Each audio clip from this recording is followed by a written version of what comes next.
Permata TV YouTube Indonesia dengan bangga mempersembahkan sebuah storytelling kekinian abad ini, diangkat dari karya besar Esa Mintarja yang sangat populer di masanya, berlatar belakang kisah tanah Jawa masa lampau, tepatnya di penghujung kejayaan kerajaan tanah Jawa, dengan judul Kisah Api di Bukit Menoreh.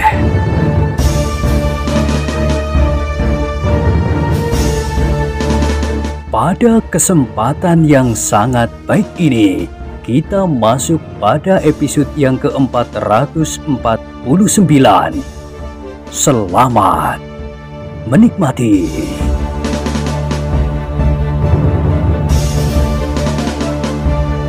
Pada episode sebelumnya telah diceritakan, ternyata bahwa Kiai Gringsing dan Ki Sumangkar mendapatkan kepastian itu. Beberapa orang ternyata kembali ke Lemah Cengkar, dan bahkan mereka agaknya telah menentukan di mana mereka harus berkumpul. Tetapi Kiai Gringsing dan Ki Sumangkar tidak dapat mendekati mereka.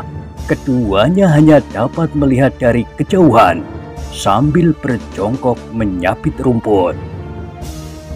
Mereka benar-benar datang seperti yang mereka rencanakan, berkata Kiai Gringsing. Ki Sumangkar menganggukkan kepalanya. Katanya, mereka agaknya telah mapan dengan tempat ini. Yang tinggi itu agaknya pemimpinnya. Ia mengangguk-angguk mantap sekali. Kiai Gringsing tidak menyahut. Ketika orang yang tinggi itu kebetulan berpaling, maka kedua orang tua-tua itu bekerja semakin tekun menyapit rumput yang hijau segar. Tetapi keduanya menjadi berdebar-debar ketika orang-orang itu mendekatinya.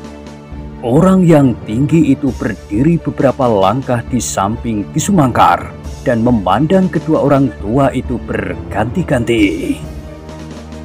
Hei, siapakah kalian? Ki Sumangkar mengangkat wajahnya. Tubuhnya yang tidak ditutup dengan baju itu tampak berkeringat dan terbakar oleh sinar matahari di sore hari.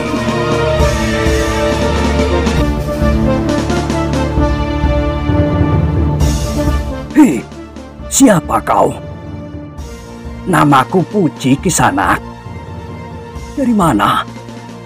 Sendang Gabus. Orang yang tinggi itu mengangguk-anggukkan kepalanya. Lalu ia pun bertanya, apakah kau bukan orang Jati Anom? Ki Sumangkar menggeleng. Bukan Kisanak, tetapi aku memang sering pergi ke Jati Anom. Apakah Kisanak memerlukan sesuatu yang dapat kami bantu? Tidak, tidak, jawab orang itu. Lalu katanya, bukankah di Jati Anom ada pengantin agung?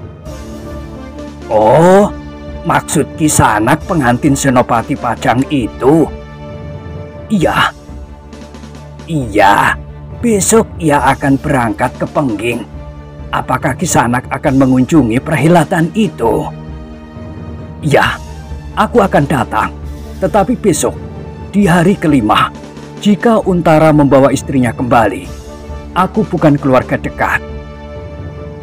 Ki Sumangkar mengangguk-anggukkan kepalanya, tetapi ia menegang sejenak ketika orang itu bertanya, kenapa kau menyapit rumput di sini dan di sore hari?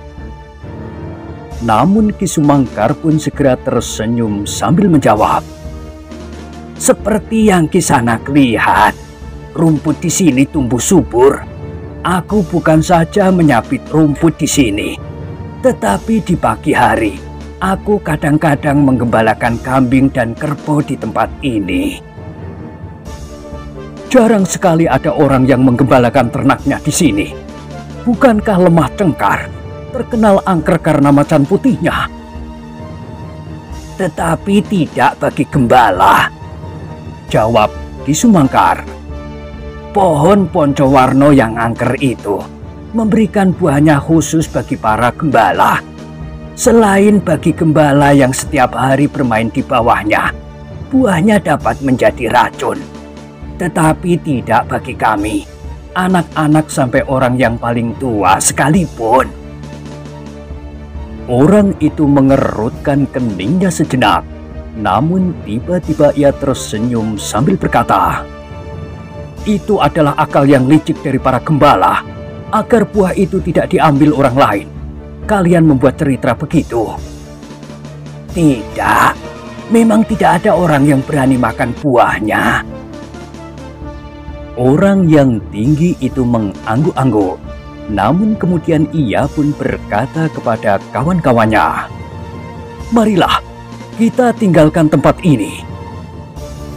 Ki Sumangkar tidak bertanya apapun kepada mereka, kenapa mereka berada di tempat itu. Namun orang yang tinggi itulah yang berkata sebelum ia pergi, "Kami adalah pemburu harimau. Kami sebenarnya ingin melihat macan putih di daerah ini.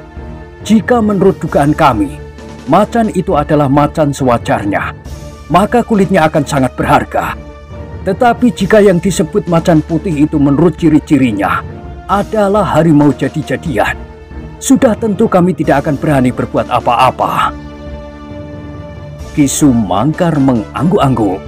Jawabnya, "Hanya di malam hari macan putih itu menampakkan diri." "Menurut kepercayaanmu, tetapi jika harimau itu benar-benar harimau, di siang hari kami akan menemukan bekas-bekasnya, sehingga memberikan petunjuk bagi kami untuk berburu di malam hari." Ki Sumangkar mengangguk-angguk. Sekilas dipandanginya Kiai Gringsing, tetapi orang tua itu masih tetap sibuk menyabit rumput.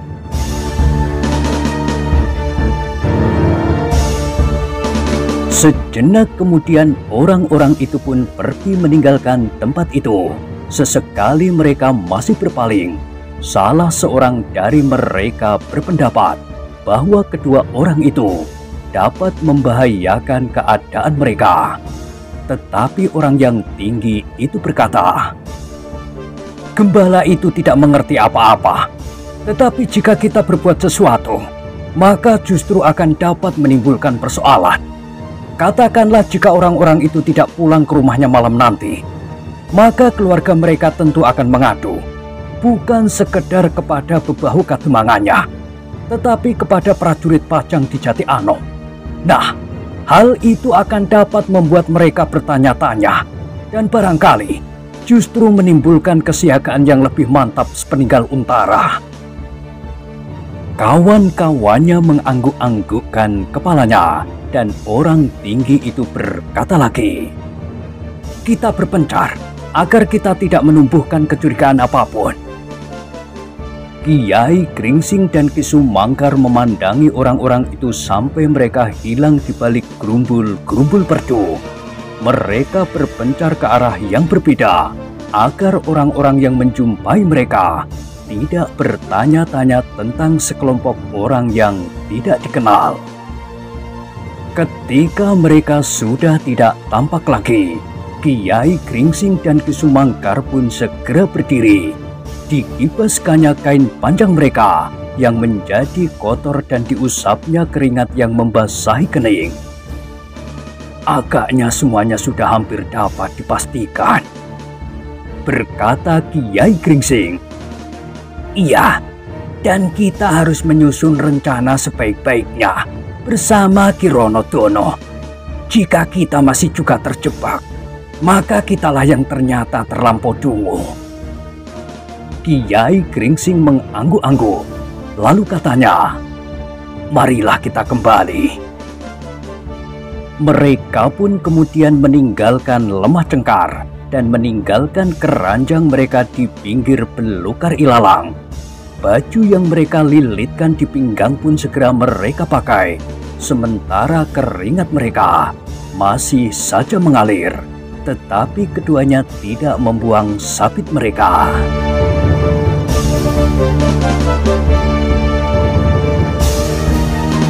Orang Sendang Gabus dan Jati Anom tidak menghiraukan sama sekali. Tidak banyak orang yang mengenal keduanya dan tidak banyak orang yang menghiraukan mereka. Seperti juga orang-orang Sendang Gabus dan Jati Anom tidak menghiraukan orang-orang asing yang lewat di jalan-jalan padukuhan mereka. Orang-orang Jati Anom menyangka bahwa mereka adalah penghuni Kademangan dan padukuhan tetangga yang sedang dalam perjalanan, seperti yang sering terjadi berpuluh-puluh kali dan bahkan beratus-ratus kali. Setiap hari ada saja orang yang tidak mereka kenal lewat di sepanjang jalan Kademangan.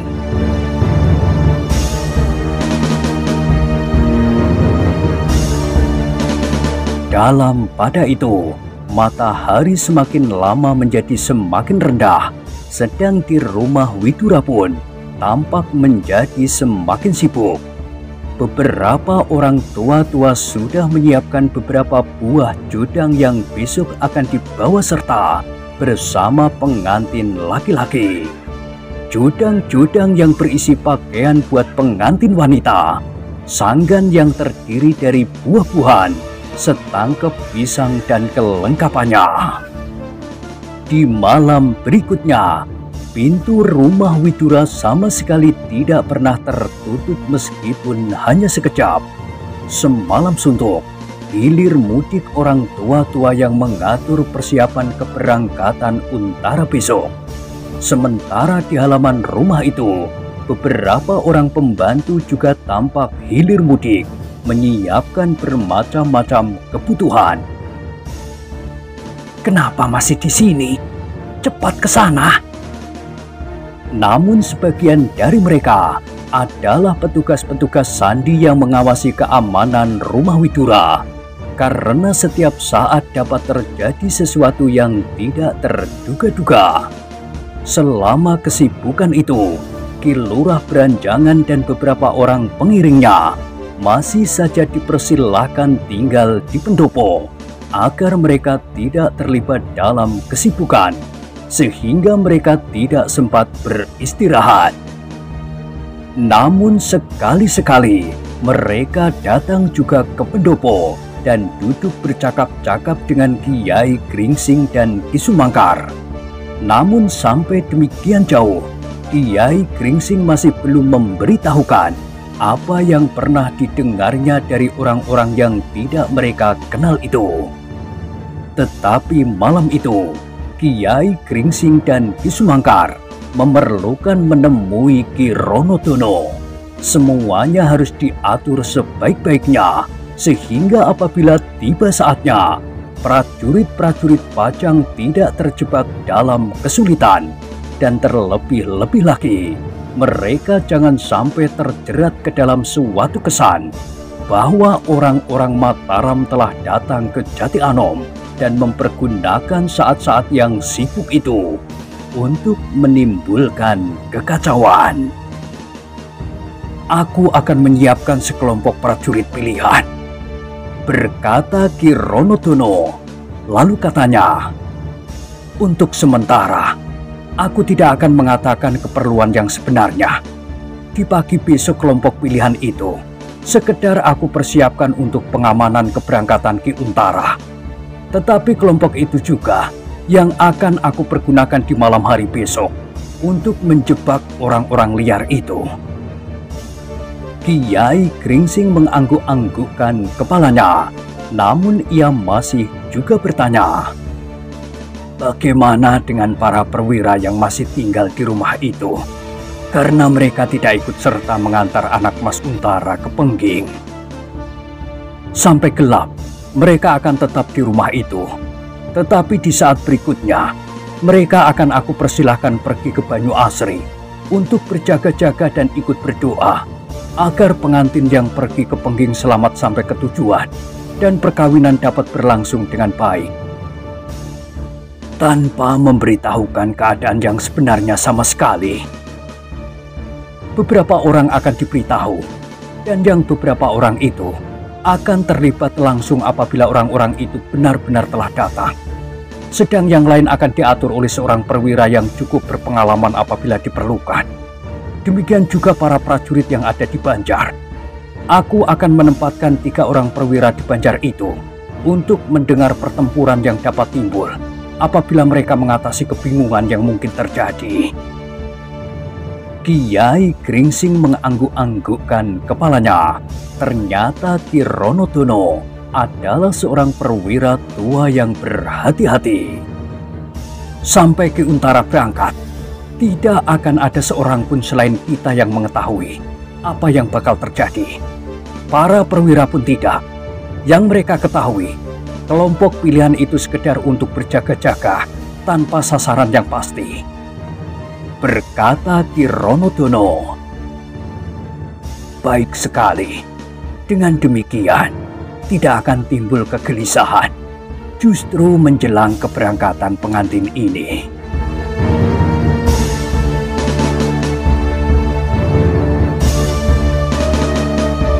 Demikianlah rencana Ki Ronodono berlangsung seperti yang dikehendakinya.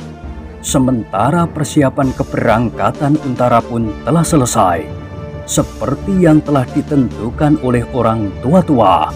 Maka di hari berikutnya berangkatlah Untara bersama pengiringnya ke Pengging dengan pengawalan yang cukup kuat.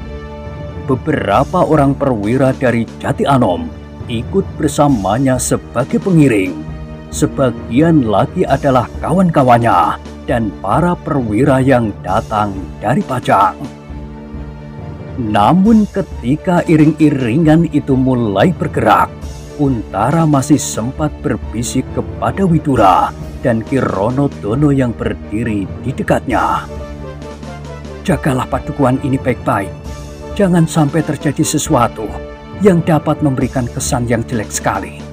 Justru karena aku tidak ada, bantuan Kiai Gringsing dan murid-muridnya beserta Ki Sumangkar sangat kita perlukan. Widura dan Ki Ronodono mengangguk-anggukkan kepalanya. Percayakan saja kepadaku, berkata Ki Ronodono. Jangan kau pikirkan Jati Anom. Aku dan Ki Widura akan mengurusnya. Urusanmu adalah pengantin perempuan itu. Ah, kau, desis Untara sambil tersenyum. Ki Ronodono dan Ki Widura pun tersenyum pula, tetapi hati mereka cukup berdebar-debar. Sepeninggal Untara, mereka masih harus menyiapkan diri menghadapi persoalan yang gawat yang barangkali mempunyai akibat yang sangat jauh. Agung Sedayu dan Swandaru mengantar pengantin itu sampai ke regol padukuhan. Kemudian dilepaskannya Untara pergi di atas punggung kuda. Tetapi mereka tidak dapat berpacu terlampau cepat, meskipun beberapa buah pedati-pedati yang memuat judang-judang yang berisi bermacam-macam keperluan telah berangkat lebih dahulu menjelang fajar. Namun kuda-kuda mereka pasti akan segera melampauinya. Tetapi segala sesuatunya telah diatur. Telah disediakan sebuah rumah khusus buat peristirahatan pengantin laki-laki. Sebelum pengantin laki-laki pergi ke rumah pengantin perempuan dengan segala peralatannya, maka pengantin itu akan tinggal di rumah yang sudah ditentukan sambil menunggu kedatangan pedati-pedati yang membawa beberapa buah judang itu. Dalam pada itu, sepeninggal Untara, maka Ki Ronodono pun segera membicarakan tugasnya. Prajurit pilihan yang dipersiapkan masih tetap di dalam kelompoknya, karena sebenarnya prajurit itu memang dipersiapkan untuk pengamanan Jati Anom di malam yang akan datang. Tetapi seperti yang telah mereka putuskan, Ki Ronodono belum memberitahukan hal itu kepada para perwira yang lain. Ia masih tetap menyimpan hal itu di dalam dirinya. Sepeninggal pengantin laki-laki, maka rumah Widura menjadi semakin sepi. beberapa orang sanak kadangnya telah minta diri pulang ke rumah masing-masing. Besok lusa, aku akan kembali menjelang sepasaran pengantin, berkata salah seorang dari mereka. Sambil mengucapkan terima kasih, Widura mempersilahkan mereka dan mengantar sampai ke regol halaman. Apalagi di dalam hati Widura memang mengharap agar mereka segera meninggalkan rumahnya, agar ia mendapat kesempatan untuk memikirkan kemungkinan yang bakal terjadi malam nanti. Meskipun Widura tidak berkata berterus terang, tetapi ia sudah membayangkan kepada Ki Lurah Beranjangan bahwa sesuatu memang mungkin terjadi seperti yang diperhitungkannya. Mudah-mudahan perhitunganku salah, berkata Ki Lurah Beranjangan. Aku hanya terlampau curiga, seperti juga Raden Sutowijoyo.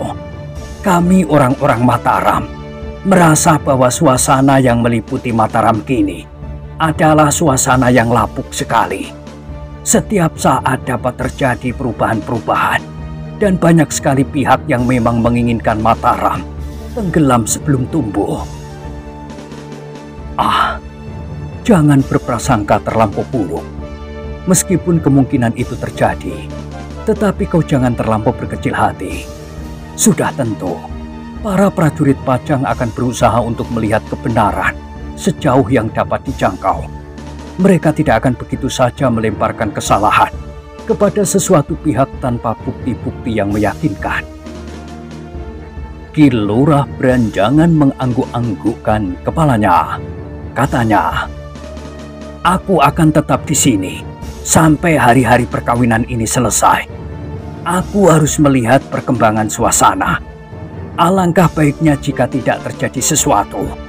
Tetapi jika ada persoalan yang tumbuh selama ini dan menyangkut nama Mataram, aku akan berusaha menyelesaikannya. Demikianlah, maka Ki Rono Dono dan Widura telah mulai sibuk mengatur diri bersama Kiai Gringsing, kedua muridnya, dan Ki Sumangkar. Mereka menentukan di mana prajurit Pajang harus menunggu orang-orang yang akan menyergap rumah Untara. Adalah tidak menimbulkan kesan apapun ketika Agung Sedayu, Swandaru dan gurunya bersama Ki Sumangkar memasuki rumah itu diiringi oleh Ki Rono Dono.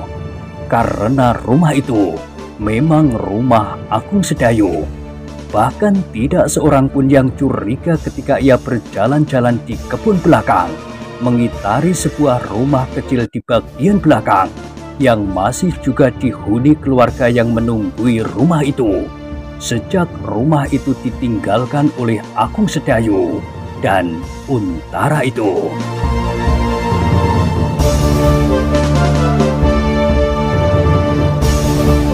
Dalam kesempatan itulah Ki Rono Dono menentukan tempat-tempat yang akan mendapat pengawasan dari prajurit-prajurit pilihan, dan prajurit-prajurit itu baru akan mengetahui persoalannya setelah senja.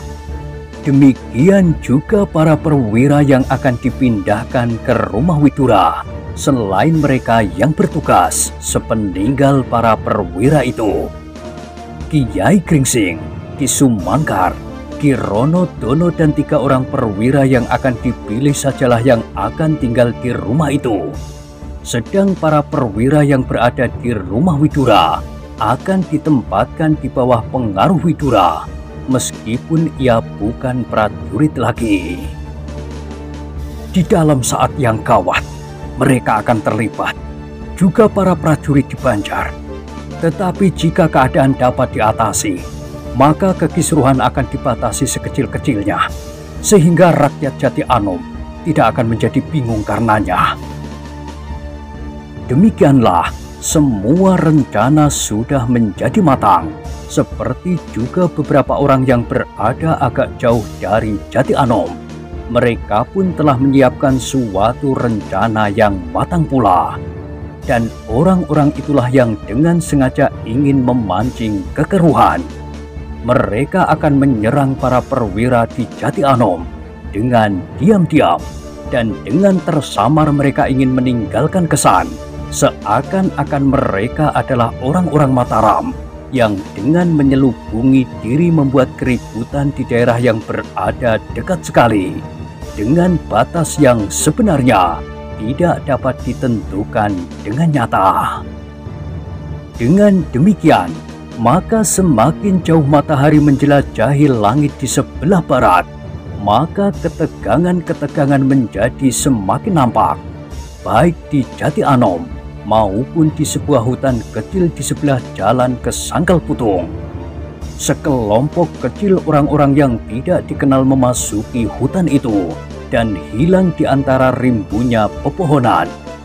Mereka tidak datang bersama-sama untuk menghindari kecurigaan orang lain. Kadang-kadang mereka hanya datang berdua, bertiga, dan tidak lebih dari 4 orang setiap kelompok. Namun ternyata mereka berkumpul menjadi sekelompok orang yang cukup banyak setelah mereka berada di dalam hutan yang terlindung itu.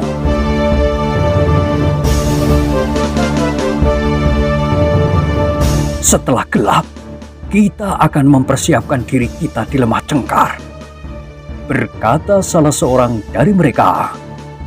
Kita akan melingkar dan memasuki Jati Anom dari utara. Dari utara? Bertanya salah seorang dari mereka. Apakah kita tidak dapat memasuki Jati Anom dari timur? Sendang Gabus? Iya. Orang yang agaknya merupakan pemimpin mereka ini menggelengkan kepalanya. Jawabnya, tidak, kita akan datang dari utara. Kemarin aku sudah memastikan setelah aku melihat daerah Lemah Cengkar di sore hari. Daerah itu memang agak sulit, gerumbul-gerumbul berduri, dan jika ada yang masih percaya, di sana ada seekor harimau putih. Tetapi kita tidak mempunyai kepentingan apapun dengan harimau putih itu. Meskipun seandainya harimau itu adalah harimau jadi-jadian. Kawan-kawannya hanya mengangguk-anggukkan kepalanya. Lewat gerumbul-gerumbul berduri itu kita mendekati Jati Anom, dan kita akan menyusup di sela-sela para peronda dan gardu-gardu yang sudah kita kenal letaknya. Kita akan langsung memasuki halaman rumah Untara. Kita akan membunuh para perwira yang ada di rumah itu sambil mengumpati mereka dan sekali-sekali menyebut nama Mataram. Tetapi ingat, jangan semua orang dibunuh, agar ada orang yang bercerita tentang kita bahwa kita menyebut-nyebut nama Sutowijoyo dan Pemanahan sebagai orang terbaik. Hanya itu, seolah-olah kita memang menyembunyikan kenyataan bahwa kita orang-orang Mataram.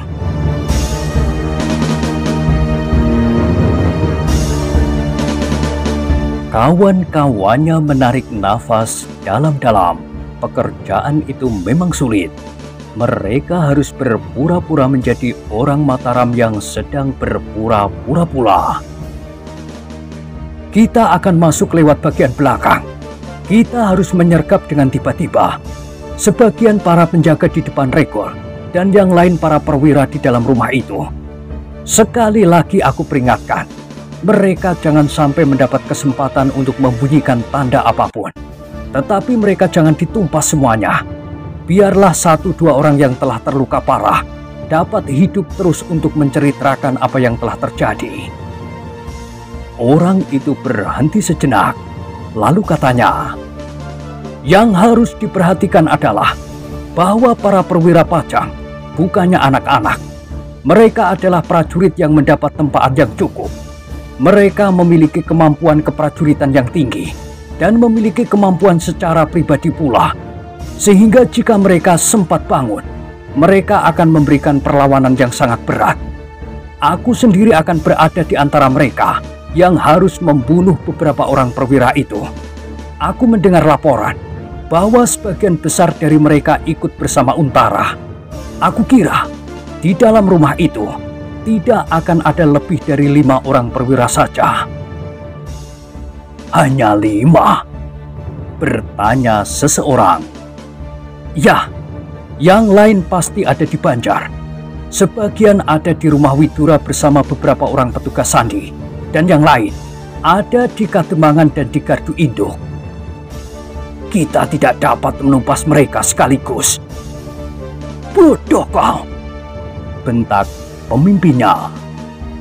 Kita memang tidak ingin menumpas mereka. Kita hanya sekedar membuat orang-orang Pajang marah. Jika di antara para perwira itu, 2 atau 3 orang saja yang terbunuh bersama para prajurit pengawal rumah itu sudah cukup. Pajang akan menjadi marah dan kita mengharap mereka akan mengambil tindakan terhadap orang-orang Mataram. Apakah kau mengerti? Aku mengerti, tetapi alangkah baiknya jika keduanya dapat dilaksanakan bersama-sama.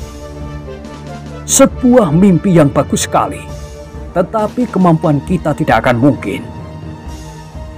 Ternyata pemimpinnya masih memberikan beberapa pesan kepada anak buahnya agar usaha mereka itu tidak gagal.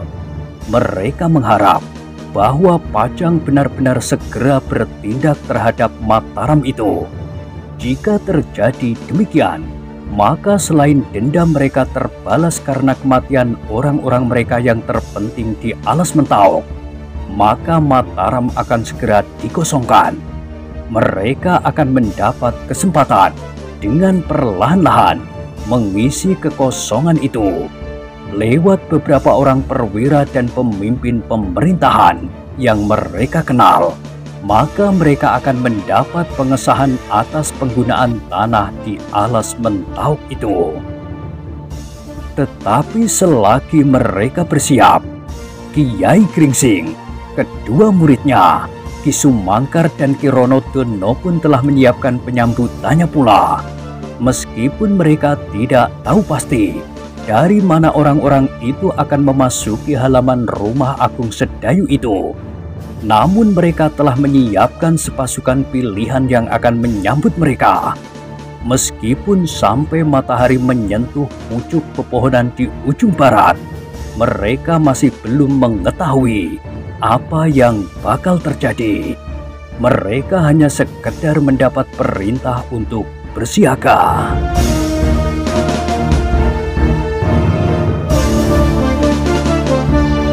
Dalam pada itu, Kiai Gringsing dan Ki Sumangkar masih juga mempertimbangkan beberapa lama apakah Agung Sedayu dan Suwandaru lebih baik berada di Banyu Asri saja. Namun akhirnya mereka mengambil keputusan bahwa biarlah keduanya berada di rumah yang akan menjadi sasaran itu. Namun keduanya harus berhati-hati dan benar-benar mempersiapkan diri untuk menghadapi kemungkinan yang berat. Karena Kiai Gringsing dan Ki Sumangkar yakin bahwa orang-orang yang akan memasuki rumah itu pun adalah orang-orang pilihan. Demikianlah, matahari pun semakin lama menjadi semakin rendah, sehingga akhirnya wajah langit pun menjadi kemerah-merahan dan senja pun turun dengan perlahan-lahan.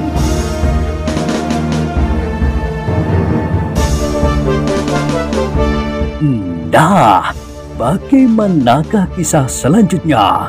Silahkan ikuti terus kisah Api di Bukit Menoreh pada episode berikutnya. Sampai jumpa.